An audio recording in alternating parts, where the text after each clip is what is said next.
সম্পর্ক সবাই কানেক্ট করে, প্রত্যেকটা মানুষের জীবনে সম্পর্ক সেটা প্রেমের সম্পর্ক, বন্ধুত্বের সম্পর্ক, পরিবারের সম্পর্ক। যে এই উদ্যোগটা নিয়েছে এবং 12জন নির্মাতা যে ছবি বানাবে এবং মানে ধারাবাহিকভাবে আসবে, এইটাই তো অনেক আমাদের জন্য আর কি বলবো যে ওটিটি আসার সুবাদে অনেক কন্টেন্ট এখন হচ্ছে, অনেক কাজ আমরা করতে পারছি, আমাদের ইন্ডাস্ট্রি করতে পারছি। আমার কাছে এটা খুবই ভালো। আরে এই যে আমরা নর্মালি ওটিটি কন্টেন্টগুলো যেটা দেখছি, এই ছেলে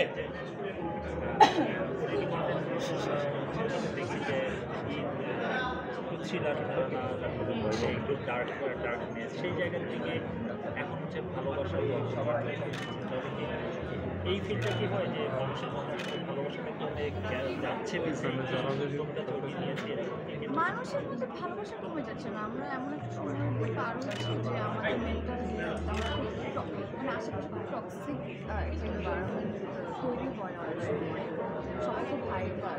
তো সম্পর্কটা এখন খুবই কী বলবো, এখন সম্পর্ক আগে যেরকম সম্পর্কের টান সেটা এখনও আছে, বাট সেটা ওই যে ওটা কমে যাচ্ছে। চরিত্রের এই উদ্যোগ আমার কাছে খুব ভালো লাগছে যে এখন এটার কারণে যে সম্পর্ক সবার ঠিক হয়ে যাবে বিষয়টা এরকম না, বাট আমরা আরেকবার একটু ঝালাই করেছিলাম, আমরা আবার একটু অতীতে একটু আমাদের রুটে ফিরে গেছিলাম। এটা আমার কাছে খুব ভালো লাগে। আর সম্পর্ক গল্প আগে বেশি ভালো বেশি আমার কাছে এরকম কোনো স্পয়লার দেওয়া যায় কিনা এই 12টা গল্প কোনো জায়গায়? আমি জানি না, সামনে যদি দেখতেই পাবেন সেটা চরিত্রের কাজ আমি যদি এই 12টা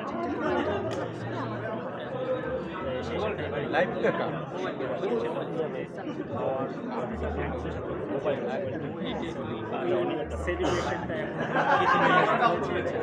এক বছর যেদিন হয়েছে সেদিন তো আমরা আমাদের ঘরোয়া বলতে আমাদের যারা টিম সবাই মিলে একসাথে সেলিব্রেট করেছি।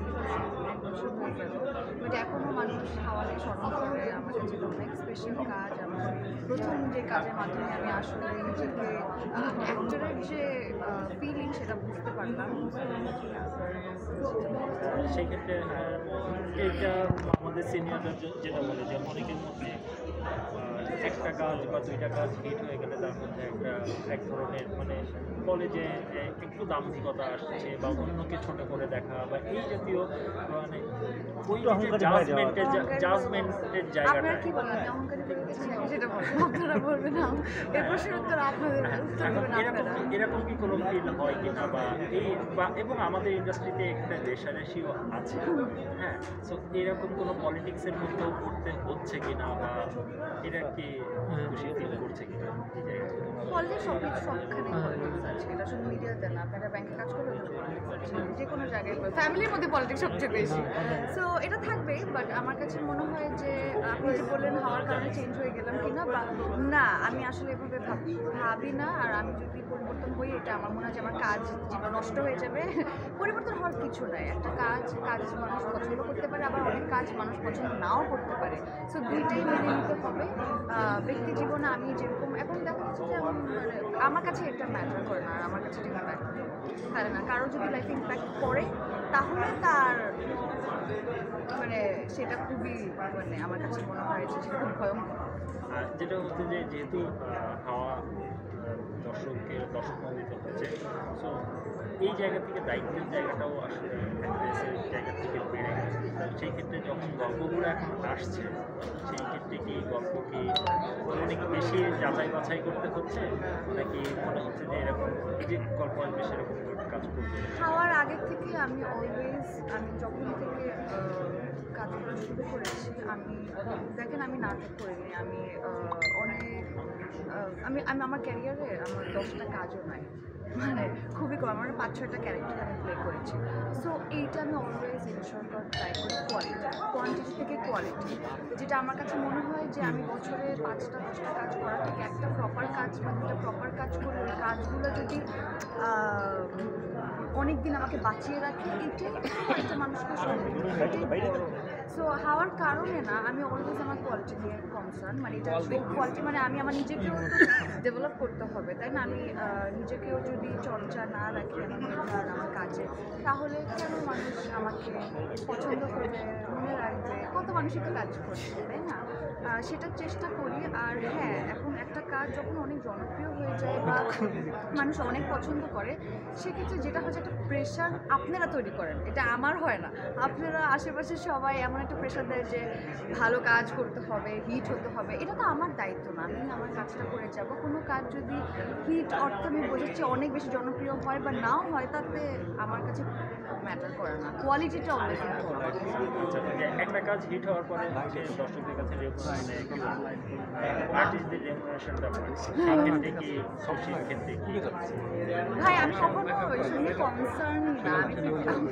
মানে আমার কাছে হ্যাঁ টাকাটা মূর্খ, কারণ এটা আমার কাজের জায়গায়, এটা দিয়ে আমার প্রফেশন, আমার ব্রেড অ্যান্ড বাটার। বাট আমি কখনো মানে ক্যারেক্টার থেকে আমি টাকা তো এন্ডোর্সমেন্ট ফটোশুট থেকে আর্ন করতেই পারি, বাট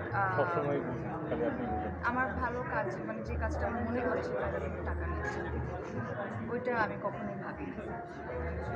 আর কারণ কিছু আছে? আমি লাস্ট একটা কোশ্চেন করছি। হ্যাঁ, হাওয়া মানে 5টা ভাষায়, বাংলা ভাষার পরে 5টা ভাষায় হ্যাঁ, রেসপন্স কেমন পাচ্ছে লোকজন? বাইরের মানে লোকজন কি বলছে, বা অন্য ভাষার লোকজন কেউ আপনার সঙ্গে কোনো যোগাযোগ করছে না? এরকম কোনো নেক্সট নিউজ যাচ্ছে। খুবই বা- ভালো লাগছে। ধরেন আমি এর আগে এরকমভাবে আমার আমি জানি না হয়েছে কি না, বাট একটা সিনেমা এতগুলো ভাষায় সেটা ট্রান্সলেট হয়ে আবার দেখছে মানে প্রথমে যখন আমি দেখলাম আমার ভয়েস ডাব করেছে তামিল বা অন্য ভাষায়, আমার কাছে খুবই বিষয়টা মানে মজাই লেগেছে। এবং এটা আমি এনজয়ও করছি, বাট মানে কোনো ডিরেক্টর বা কোনো কেউ হ্যাঁ, কেউ মানে- বাইরে থেকে কোনো যোগাযোগ করছে যে কাজের জন্য বা এর জন্য? না, বাইরের ডিরেক্টর হ্যাঁ কলকাতা মুম্বাই থেকে যোগাযোগ করেছে, বাট আমি ওই যে কলকাতা মুম্বাই সিনেমা বা কাজ হলে চলে যাব বিষয়টা এরকম না। এখানেও যে কোয়ালিটিটা এনশোর করার চেষ্টা করি, সেটা ওইখানেও চাই করতে, সেটা যদি হয় তো। তাহলে ওই জায়গাটা থেকে আসলে যে এমন কি কোনো ক্যারেক্টার আছে যেটা আসলে খুশি, যেটার জন্য আসলে মুখিয়ে আছে এই ক্যারেক্টার জায়গাটা? আমার কিন্তু ভালো প্রিয় কাজ কাজ বলতে না, ভালো কাজ বলতে আমি বুঝাচ্ছি যেখানে টিমটা ভালো, ডিরেক্টর ভালো। আমি ভালো বলতে বুঝাচ্ছি না প্রমিনেন্ট অনেক জনপ্রিয় নির্মাতা যে তার কাজের সাথে সৎ, অনেস্ট এবং তার ক্রাফট নিয়ে সে কাজ করে। সেটা একটা সিনেমা আমার কাছে টিম ওয়ার্ক, থিয়েটারের মতো টিম ওয়ার্ক। এখানে অ্যাক্টর, ডিরেক্টর, ডিওপি, কস্টিউম সবার এফোর্ট, সবার উদ্দেশ্যটা সুপার টাস্টার মানে ঠিক থাকতে হয়। তো সেক্ষেত্রে আমার কাছে মনে হয় যে হ্যাঁ বাইরের ক্ষেত্রে, বাইরের কাজের ক্ষেত্রেও সব কিছু ঠিক থাকলে তখন সেটা ভালো। কোন ধরনের ক্যারেক্টার ও আচ্ছা, কোন বিশেষ বিশেষ কোনো ক্যারেক্টারের আকর্ষণ আছে? আমার যেমন খুব পার্সোনাল ইমোশনাল গল্প পছন্দ, অ্যাট দ্য সেম টাইম আমার কী বলে অনেক পিরিয়ডিক্যাল, অনেক ফ্যান্টাসাইজ, যেটা আসলে আমার বিয়ন্ড মাই থিঙ্কিং, মানে আমার কল্পনার বাইরে চরিত্র করতে বেশি ভালো লাগে, মানে রাদার দ্যান। কিন্তু সবচেয়ে আমি যেটা আগে মনে করতাম যে যেই জীবনটা আসলে অনেকটা জানা নাই সেটা প্লে করাটা টাফ, আবার যেই জীবনটা আপনি সবচেয়ে বেশি জানেন সেটা প্লে করা সো এমন চরিত্র করতে চাই যে চরিত্র করতে গিয়ে আমি আসলে তুচ্ছি থেকে বের হয়ে একটা নতুন জীবনের আলো বা অন্ধকারে। আপু ঈদের কোনো সিনেমা কি দেখেছেন?